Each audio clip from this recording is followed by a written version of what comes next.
টলিউডের খবর পেতে চান সাবস্ক্রাইব করুন টলি সিক্রেট আর পেয়ে যান আপনার পছন্দের তারকার লেটেস্ট আপডেট।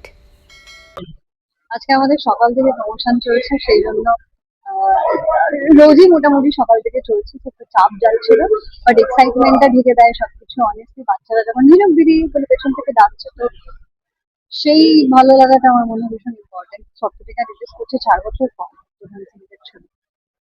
হোপফুলি সবার ভালো লাগবে। তোমরাও বাইরে বসে না থেকে প্লিজ দেখো ছবিটা আর একটু বলো।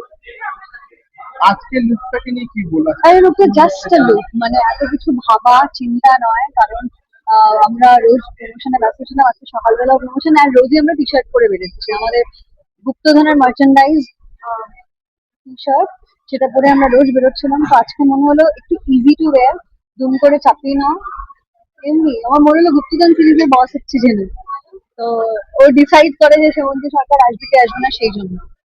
আর ঈশার নতুন সরকারের কাছে কি কি চাওয়া থাকে? আমার মনে হয় না এটা সরকারি জায়গা বলে, এটা সিনেমার প্রমোশন হচ্ছে, সিনেমার জায়গায় সিনেমার কথা বলো। বাই।